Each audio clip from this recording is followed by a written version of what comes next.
Jade, I was really taken by a speech that you gave earlier this year when you spoke about in those early days that you were really upset because there were times when you said your nose was manipulated in photo shoots and even that your skin was lightened. Is that true? Yeah, I think it probably happens quite often, to be honest.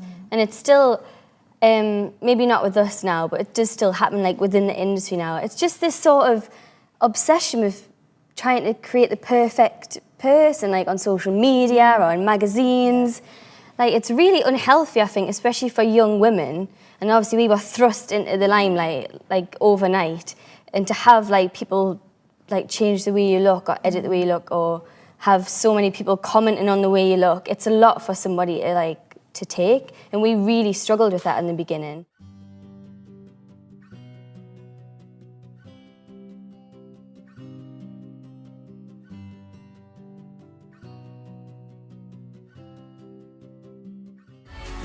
It was back when I'd wear like double the size bra and make my boobs look bigger. Yes. But I've stopped caring. I remember. Have you had a span of 3 days in which you didn't wear a bra? There's honestly, Michelle, there's no point in me wearing a bra. There's nothing to hold up. Do you love your small boobs? I do now. I used to hate them. I used to get really upset about it because I used to feel like I wasn't like woman enough. So I think my anorexia stemmed from my granddad passing away when I was 13. I was getting bullied quite badly at school. My mum and dad were arguing a lot and I felt like there were so many things that I couldn't control. And yeah, I guess the anorexia started as a way of, controlling something. I felt like not eating was the one thing that I had control over and damaging my body. And it started from those things happening in my life, and then gradually I would sort of look in the mirror and, you know, I was never skinny enough. I started to have this sort of body dysmorphia where it was just never enough to just be who I was. It definitely started with the control thing, and then I think as time went on and I started to notice a difference in my body and realise I was getting smaller and smaller, I then became obsessed with that sort of way of looking and feeling about myself. I mean, obviously I became very small and my ribs were sticking out. I was very gaunt, and I used to wear a lot of baggy clothes to hide that. And I think in my head, I felt so down and so depressed about everything that was going on in my life at that moment. I really just wanted to sort of waste away. It sounds quite twisted, but I was not proud of myself, but I knew I was having the effect that I wanted on my body, like I was destroying myself, and that's what I intended to do. I think the turning point for me, and the reason why I first told my counsellor, was because I guess I got tired of just hating myself so much. It was a really horrible hole to be in. It got to a point where I knew I needed somebody else to tell, because harbouring a horrible secret like that is really damaging to your mental health and obviously to my physical health. And I think I just had that moment where I was like sitting in the session, and I'll remember it really well, where I just sort of blurted it out. And the relief I felt when I told someone that I thought I was anorexic and I hated the way I looked and I enjoyed doing it to myself.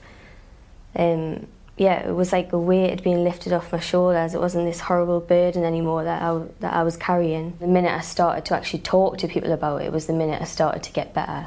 And then I guess the second turning point for me was when I was at hospital and the doctors told me that I would actually die if I kept doing it. And I think to hear somebody say that to you is actually quite scary.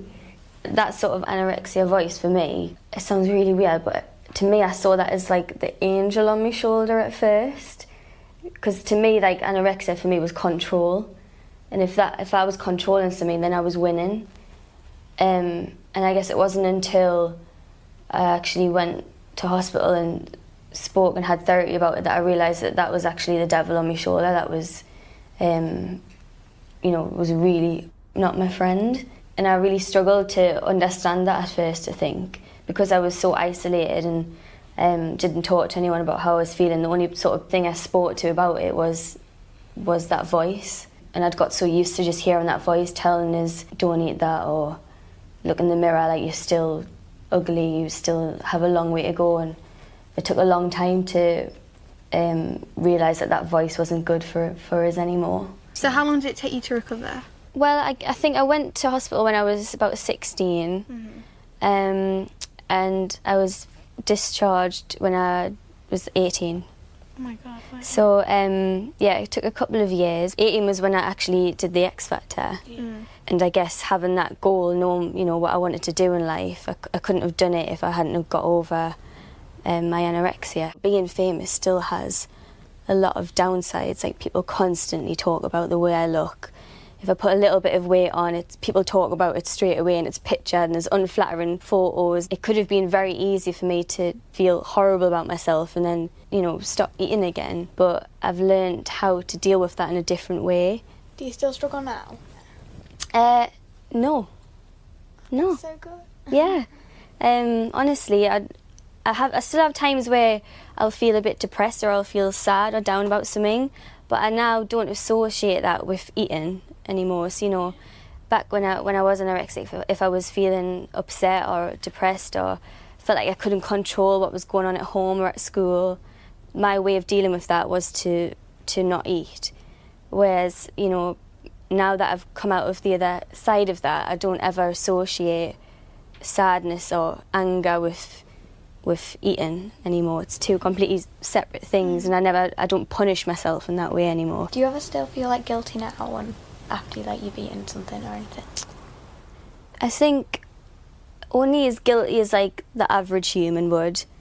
Like, if I have 2 desserts at a restaurant, I'll think that was pushing it a bit, Jade, settle down.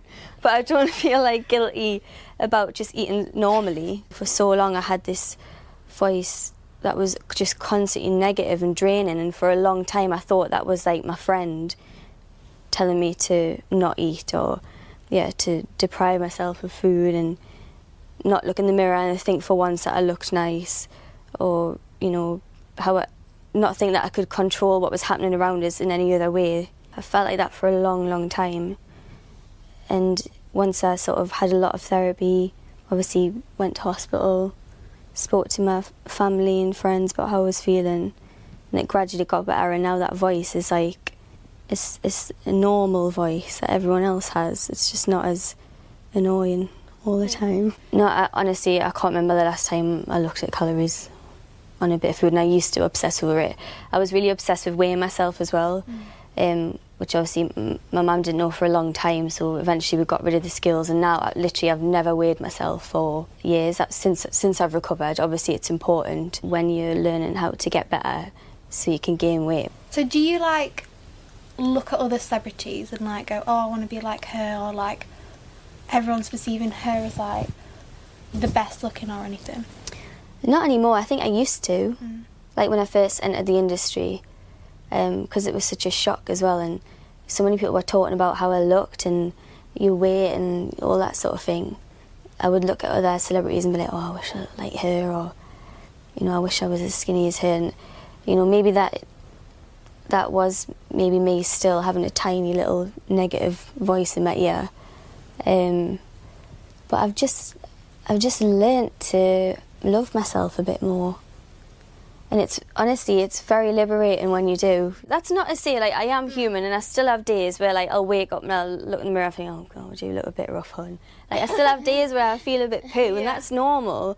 But it's just knowing how to, like, rationalise that and be like, okay, that's normal, I'm a human, you know, some days I'm going to feel a bit rubbish, but instead of, you know, punishing myself for that and hating myself for feeling that way, I'll be like, okay, that's how I feel, but here's what I'm going to do to feel better about it, or, you know, I'm going to spend the day with friends or positive people that make me feel better about myself, you know.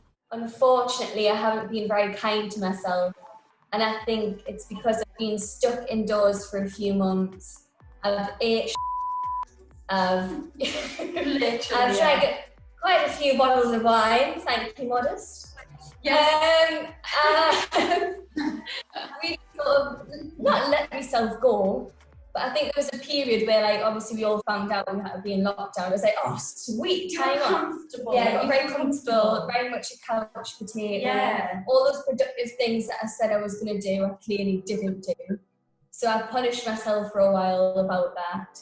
So I had to learn to, instead of being really angry at myself, disappointed in myself, and not being very kind to myself about the way I looked and felt, I had to learn to be like, do you know what? Give yourself a break. You've had a bit of time off. You know, everyone's going through it right now mentally. Everyone's finding different ways of coping with this. So how do you identify yourself, Jade? I would identify myself as mixed race. Okay. If I delve deeper, I would say like of Arab heritage, I guess. I personally wouldn't have known that, you know, you were of mixed race, if I'm completely honest. When I think of Little Mix and I think of any sort of diversity in the group, I always think of leigh-anne. Is that something that you're conscious of? Do you know that people are aware that you're mixed, or are you aware that people like me normally think that you're white?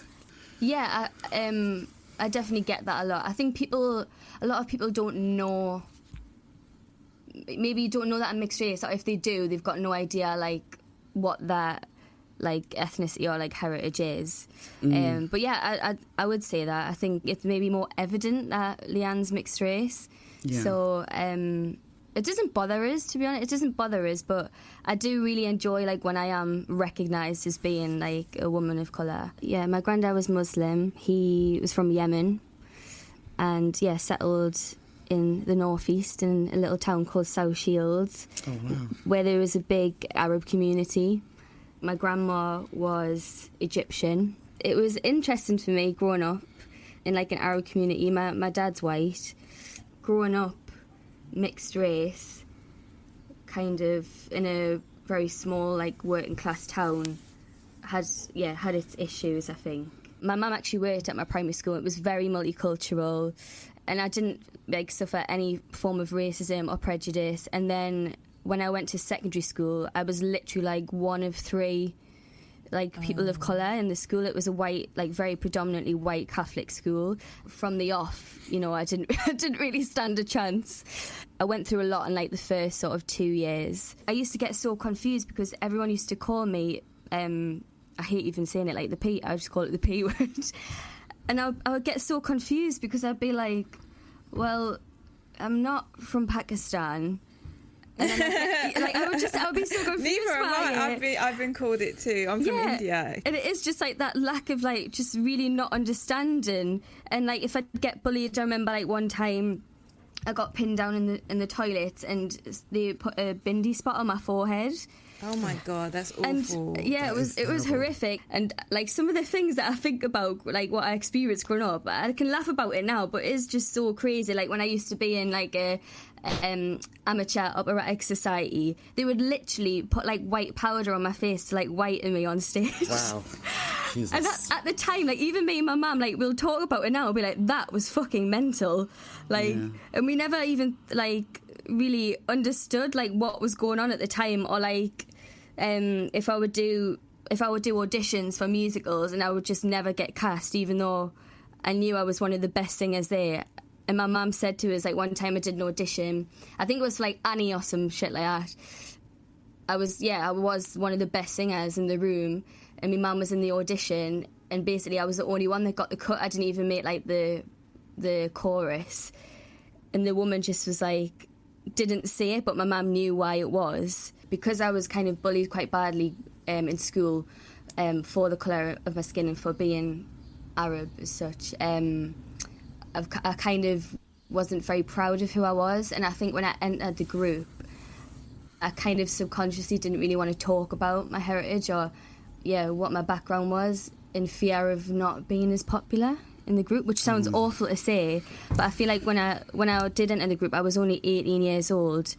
I was so young, and I feel like through years of sort of being ashamed of who I was, I found it quite hard to talk about it. My granddad passed away when I was like 13, and I think that played a big part of me sort of losing that part of my identity. Like he was very proud to be Arab and always encouraged me to try and learn Arabic and stick up for myself and be proud of who I was. And I think once that figure sort of left, that kind of disappeared a bit. I went to like a Muslim school like on the weekends growing up, and I feel like I was too young to really appreciate it. Like I would learn Arabic, which I think at that age I was kind of like, It's intense, right? Yeah, it was very intense. It was very intense. It's such a shame because I wish I'd like stuck at it now, and even now I'm still trying to like relearn Arabic, but it's so hard to learn like as an adult, I think. But I'm trying. I feel a little bit sad about like the fact that I was never, like through my teenage years, I was never really that proud of who I was, and it's took me literally like coming into like adulthood and living in London and being in a different environment to want to learn exactly who I am and be more proud of it and speak more about it.